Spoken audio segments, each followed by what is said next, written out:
Hey, Steph, thanks so much for meeting with me today. As you know, in this crazy market, taking some time out just to talk over how agents have the best odds and what the best options are to get their buyers to win in multiples. From the agent perspective, what are some really important things when you're listing the property and you're receiving offers from agents? What do you like to see? What's most important to you?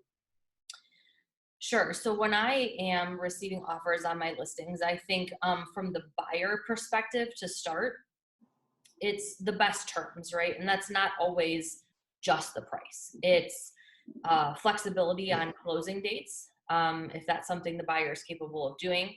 Um, Inspections, a really short window, like 3 to 5 days. Even better yet, I've had a lot of agents reaching out and saying, hey, if you take our offer, our inspector's available, Tuesday at 1 p.m. So they're already telling me that they've scheduled the inspection, Mhm. pending they accept or we accept their offer.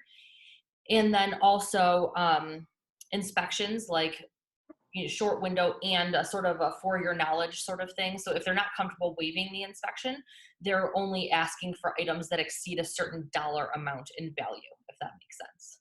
No, definitely. I've dealt with a lot of those in my listings as well. So I think those are like right on. What about, when it comes to lending types and or, somebody that goes in with a crazy aggressive offer, way over asking, like what are some things that you put in place for your sellers to ensure that you have the best and strongest possible offer in multiples? Sure. So if it's not a lender I've heard of, I ask the agent, can you tell me a little bit about this lender? Are they available for me to speak with them? And is this someone you use frequently? I Mhm. want to know that this lender has a track record of closing on time, obviously, because that's part of the attraction of an offer is obviously hitting that closing date. Yeah. And then in terms of the price, you bring up a good point. I think that we all know listings are selling for over ask for the most part, right? I mean, barely any houses are selling at or below listing price. So when I get a crazy aggressive offer, I reach out to that agent and I say, hey, listen, thank you so much. Like, obviously, this is a really aggressive offer. Would your buyers be willing to write in an appraisal gap? Meaning, if the appraisal comes in short of the contract price, that they're willing to still obtain financing, make up that difference essentially in cash. And that to me is a huge deciding factor in if the offer is going to get accepted or not. Yeah, and I agree. I've had some of the same circumstances both on my seller's parts as well as my buyer's parts. So Sure. definitely setting those expectations, which is awesome.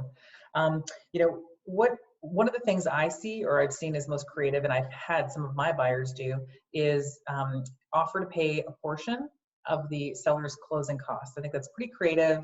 I have not yet received an offer with someone offering to pay some seller closing costs, and I agree. I think it's creative, and it definitely gives them a leg up. I know it's something that we've talked to a couple of lenders about, and they say, "Hey, yeah, if your buyer's willing to do that, it's definitely an attractive incentive to a seller." Absolutely. And you're right. I absolutely, I guess it depends on the loan type as to whether that's even an option or not. But yes, Right. I've definitely had that in play. And like I said, it definitely is appealing to a seller For for sure. sure, absolutely. Now, when you're dealing with an agent, so again, agents coming to the table with a great, strong offer, having all of these items that we just talked about, but what are some extra things you as the listing agent would look for or like to receive, from a co-broker? Sure. So I'm looking for someone who's communicative, whether I know this person or not. Someone who's communicative, um, is being proactive, calling me and saying, or texting, emailing, whatever they prefer, and saying, "Hey, listen, my buyer's really interested in your listing. What's important to the sellers besides price?" They're coming to me asking those questions. Then in turn, that ends up in the offer. Mhm. And someone who is organized, the paperwork is filled out clearly, it's not confusing, I don't have questions, there's no blanks or gaps in the paperwork. um, and ideally it's all sent over in a one file PDF. It's really difficult when you're getting 7, 10, 15 offers on a property to go through an email that has 10 different attachments. Yeah, I think actually you touched on two things. one is gap. So I agree with you. I think that a co-broke completing all of the necessary documentation, like putting in the listing agent's information and their license number, that just makes it so much easier and cleaner, and you don't have to have 7 goes at this. Yep. As well, I agree. A clear, one document PDF with everything necessary is great. It's difficult when I get .loop requests with offers because, you've got to try and figure out, all of the documents, are they there? And then you have to do the exact same thing of, Yep. printing them off and merging them into one document. So I completely agree with those 2 things. Couple other interesting things that I know have been talk of the town, if you will. So love letters, and I wanted to get your thoughts. Love letters and pricing escalations. I know initially, when the market started to get hot, pricing escalations were, popular. I think that's maybe fallen off a little bit. And then what's your take on love letters to sellers?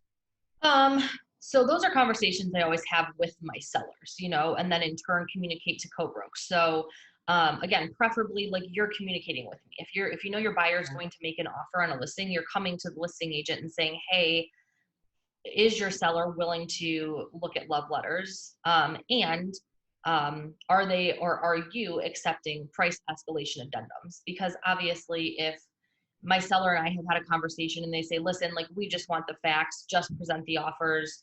We don't want something to sway us one way or the other. Right. Then we're not going to take those buyer letters, And I think it's granted, yes, I don't have to share those with my sellers, but I think it's also important if the buyer takes all this time to write one that they know that it's not going to be presented, right? Sure, absolutely. No, that's actually pretty important. And I think I've seen it a lot lately where it's actually stated in the MLS if these items are allowed or allowable, or if they're going to be excluded. And you're exactly right. Why have somebody waste time, whether it be your buyer or an agent, compiling these documents if they're really not going to be utilized? Exactly. I definitely think that's extremely important. What are some other things that you might give as advice for co-brokes? Yeah, I think, the reality of the market that we're in is that the other agent, the co-broke, is selling themselves to you as much as the buyer, right? Like, sure. Again, I want to know I'm working with someone who, regardless of their experience or whether I know them or not, like they're being communicative with me.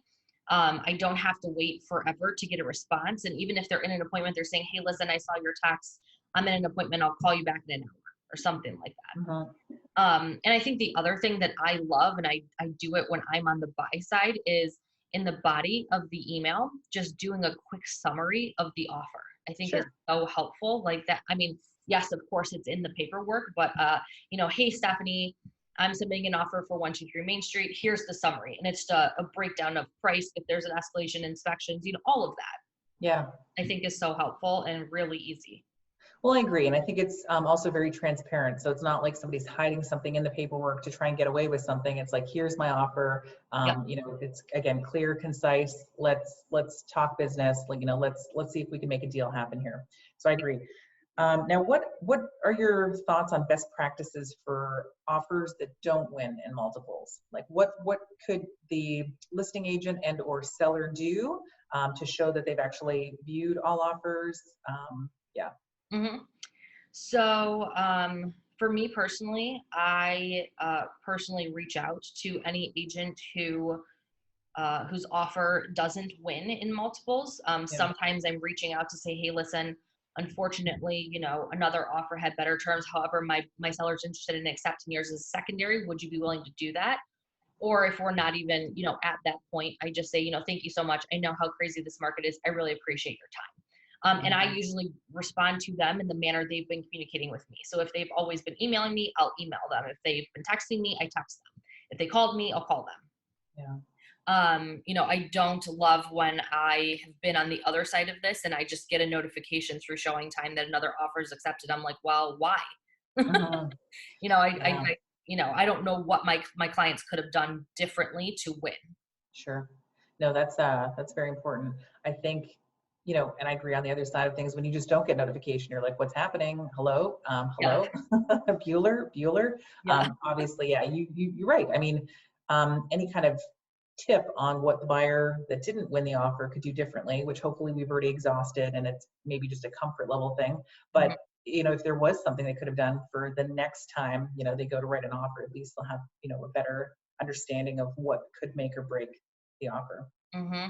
I know it's also common, and like a lot of people will write an email back just saying, hey, listen, my seller did review this offer. Or I've seen a lot recently, the sellers signing off on the agency disclosure and just saying, listen, this offer was presented. We've chosen to go with another offer. Yeah, and that's great because again, as the presenting, sales agent with our buyers, it is nice to just at least show proof that the offer was presented versus somebody just went with a different offer. We may or may not ever hear back. So yeah, I agree. And I've seen that recently too. So I think that's helpful, just to, again, show your clients, that you've done everything possible to get their offer to win. So no, I definitely agree. Yeah. And anything else you think, or do you think those are some good points, some good solid points? Yeah, I think, we can wrap it up there. I think that, again, just being communicative, being organized and very clear in your communications with the other agent, the co-broke, about your offer, intentions, and all of that will definitely make things a lot easier. It gives them confidence that they're working with someone who's going to be responsive, and hopefully will make the transaction go easier.